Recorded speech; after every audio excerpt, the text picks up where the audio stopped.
നമസ്കാരം, ഞാൻ കവിരാജ് അമ്പലപ്പുഴ. ഞാൻ കണ്ട കെനിയെക്കുറിച്ചുള്ള 10ാമത്തെ എപ്പിസോഡാണ് ഇത്. കഴിഞ്ഞ എപ്പിസോഡിൽ നമ്മൾ ഒരു ഗോത്ര ഗ്രാമം സന്ദർശിക്കുകയും അവിടുത്തെ കാര്യങ്ങളും മറ്റുമായിരുന്നല്ലോ കണ്ടത്. ഈ ഗോത്രത്തിലുണ്ടായിരുന്ന വിദ്യാസമ്പന്നനായ ഒരു അധ്യാപകൻ ഇവരുടെ ജീവിത രീതിയും ഗോത്രത്തിൻ്റെ നിലനിൽപ്പിനെക്കുറിച്ചും മറ്റും വിശദമായിട്ട് നമുക്ക് സംസാരിച്ച് മനസ്സിലാക്കുന്നുണ്ടായിരുന്നു. അദ്ദേഹം ഇംഗ്ലീഷ് അധ്യാപകനായിരുന്നതിനാൽ അദ്ദേഹമായിട്ടുള്ള കമ്മ്യൂണിക്കേഷൻ വളരെ ഈസി ആയിരുന്നു. നമുക്ക് അദ്ദേഹത്തിൻ്റെ സംഭാഷണത്തിലേക്ക് അല്പം കൂടെ ശ്രദ്ധിച്ചാലോ. So as we are trying for us to what Drinking water. we bring from wife one house. So if a person have 5 wives, he can have 5 houses according to his wives. Yes, but this is one family because it's just for one father. Yes, but his elder sons also, they have got married. Those that have 3 wives, 4 wives, and that's it. So when you marry, you move out or No. Here it We are not allowed to move out because our father is still alive. So and is the one who do make the rules that we are to follow. So any other question? any chance to meet your father? It will be good for us if we can get there because most of he can go for grazing, look the cattle. But if we can meet, no problem. I will show you. who is that on? About your transport system. Here is my father. That's a Aldazar. Where? Here is my father. India. He's going on. Let him come. He's going to give that and then he come. In the wheelchair, He's one of us, our brother. brother. Yes. He says your father has 10 wives, isn't it? Yes. 10 How many weeks. kids total? Kids total, boys we are 24. Total 24 in Yes, boys. And girls is around 26. 26. Almost 50 total. Yes. Lucky person. So here is my father. 50 are alive. All the children are alive. Not all of them. You have a village doctor. Your doctor is a village doctor. Doctor, we have the medicine men. We're in charge for. Yes. He is a doctor. അവരെ ഒറ്റയ്ക്ക് നിർത്തുന്നു. Can you take a picture with him?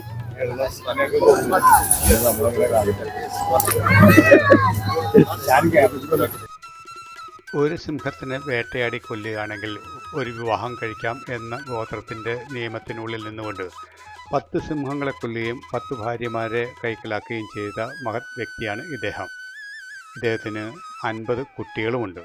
അദ്ദേഹത്തിൻ്റേതായിട്ടുള്ള 50 കുട്ടികളും ഉണ്ട്. പേരക്കുട്ടികൾ വളരെയധികം.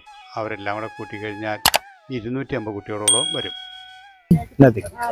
As we are not funded by the government, we like doing everything for ourselves.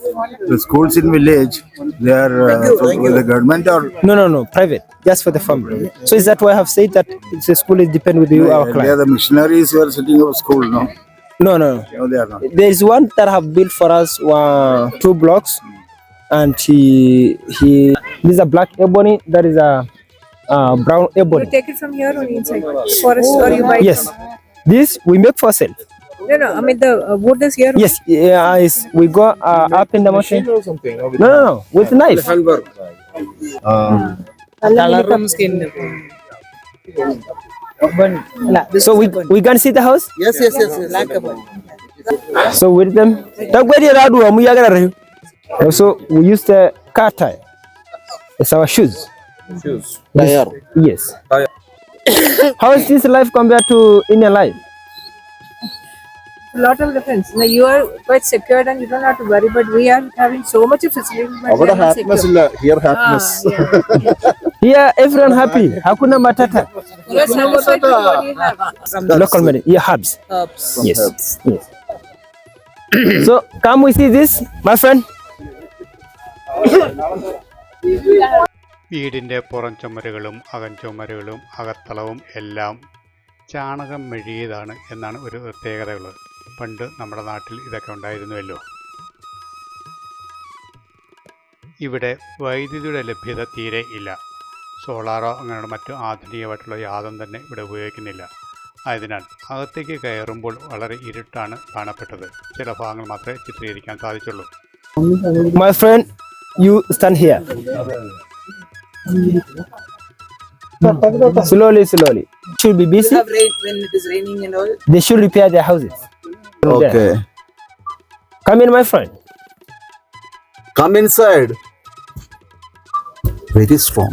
Strong, very strong. Very strong. Maybe you later can have this to you take to India. This is bedroom? Yes, come here. I will explain to you. You stand there. That is one. Second. You can bedroom. even have a seat. No problem. Okay. This is kitchen. Yes. You have a seat. Where is the others? So here is the inside of the house. Here is the kitchen, where they cook. The bedroom for Papa and Mama. Okay. The other group, you can go outside for us for the other group to come in. Okay. Where are you? ഈ ഗോത്രം സന്ദർശിച്ചപ്പോൾ ഒരു അപരിഷ്കൃത ഗ്രാമം അല്ലെങ്കിൽ വീട് എന്ന് നമ്മൾ തോന്നിയെങ്കിലും എൻ്റെ camera കണ്ണുകൾ ചെന്നുപെട്ടത് ഒരു കുടിലിൻ്റെ മുകളിൽ വെച്ചിരിക്കുന്ന ഒരു സോളാർ റിസപ്ഷനിലേക്കായിരുന്നു.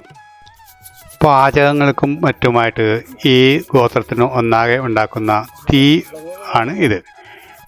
ദിവസവും ഏതെങ്കിലും ഒരാൾ ഒരു തീ ഉണ്ടാക്കും, ആ തീ മറ്റുള്ള കുടികളിലേക്ക് പകരും. അതിങ്ങനെയാണ് ഇവർ പാചകങ്ങളും മറ്റും ചെയ്യുന്നത്.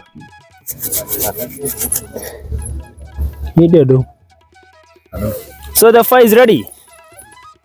So now you have to transfer to there. ഈ തീ ഷെയർ ചെയ്യുന്ന പോലെ തന്നെ ബാക്കിയുള്ള മിക്കവാറും എല്ലാ കാര്യങ്ങളും ഒരു ഗോത്രമായതിനാൽ ഒരാളുടെ കീഴിൽ നിയന്ത്രിച്ച് പോകുന്നതിനാൽ അവർ ഷെയർ ചെയ്യാറുണ്ട്. കാർഷിക ഉൽപ്പന്നങ്ങളായാലും ശരി തന്നെ, ആഹാര പദാർത്ഥങ്ങളായാലും ശരി തന്നെ അന്യോന്യം ഷെയർ ചെയ്താണ് ഇവർ ജീവിക്കുന്നത്. നമുക്ക് ഇൻസ്ട്രക്ഷൻ തന്നുകൊണ്ടിരുന്ന അദ്ദേഹം അതേക്കുറിച്ച് കുറേയധികം സംസാരിച്ചിട്ടുണ്ടായിരുന്നല്ലോ. ഈ വ്യക്തി പൂർണ്ണമായിട്ടും ഉണ്ടായിക്കഴിഞ്ഞു. ഇത് നമുക്ക് വേണ്ടി ചെയ്തൊരു ഡെമോൺസ്ട്രേഷനാണ്. You see the fire? Very good. So this is how they do. Yes. After this, we add some small firewood for the fire to be big. Then we contribute to each of the house. So now we are going to see the last part. Where is the marketplace? You'll go and have a look. If you want something, if you want to buy something, depend with you. Nothing here is forced. I want to see the bead work. Is there? I am taking you. ഇത് കഴിഞ്ഞിട്ട് എല്ലാവരും ചെറിയ tip കൊടുക്കണം കേട്ടോ. So you see, even the young kids, they make the bill. You see, he's making a belt. അതിനുശേഷം അദ്ദേഹം ഞങ്ങളെ കൊണ്ടുപോയത് അവരുടെ ഈ ഗോത്രം, അതായത് നമ്മളിപ്പോൾ സന്ദർശിച്ച ഈ ഗോത്രക്കാർ മാത്രം നടത്തുന്ന, അവരായിട്ട് നടത്തുന്ന ഒരു മാർക്കറ്റിലേക്കായിരുന്നു കൊണ്ടുപോയത്. നമ്മളിപ്പോൾ കണ്ടത് വളരെ പ്രായം ചെന്ന ഒരു സ്ത്രീയാണ്. ഈ ഗോത്രത്തിൽ ഏറ്റവും കൂടുതൽ പ്രായം ചെന്ന സ്ത്രീയാണ് അവർ. മാർക്കറ്റെന്ന് ഞാൻ പറഞ്ഞല്ലോ, എങ്കിലും മാർക്കറ്റെന്ന് പറയത്തക്ക രീതിയിലൊന്നുമില്ല. അവിടെ പ്രധാനമായിട്ടുള്ളത് കരകൗശല വസ്തുക്കൾ മാത്രമാണ്.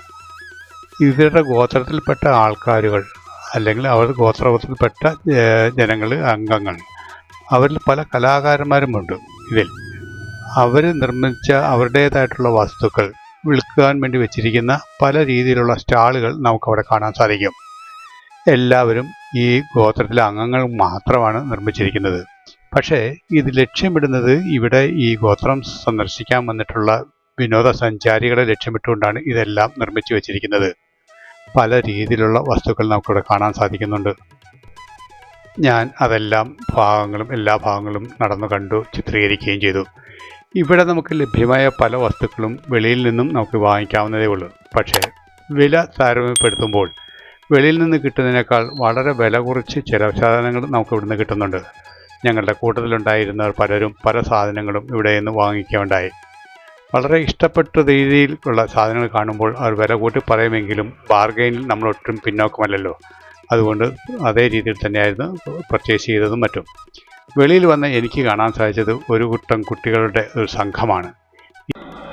ആ കൂട്ടത്തിൽ എൻ്റെ ശ്രദ്ധയിൽപ്പെട്ട മറ്റൊന്നായിരുന്നു ഇത്. ഈ ഗോത്രത്തിലുള്ള ഒരു യുവതിയുടെ തലമുടി പിന്നി വെച്ചിരിക്കുന്നത് കണ്ടോ? എത്ര കഷ്ടപ്പെട്ടായിരിക്കും, അല്ലെങ്കിൽ എത്ര പ്രയാസപ്പെട്ടായിരിക്കും, എത്രത്തോളം പ്രയത്നിച്ചിട്ടായിരിക്കും അവരുടെ മുടി ഇതേ രീതിയിൽ തുന്നി വച്ചിരിക്കുന്നത്. ഇത് ചിത്രീകരിക്കുന്നതിലോ മറ്റും അവർക്ക് യാതൊരു ഒബ്ജക്ഷനും ഉണ്ടായിരുന്നില്ല, സന്തോഷമേ ഉണ്ടായിരുന്നുള്ളൂ.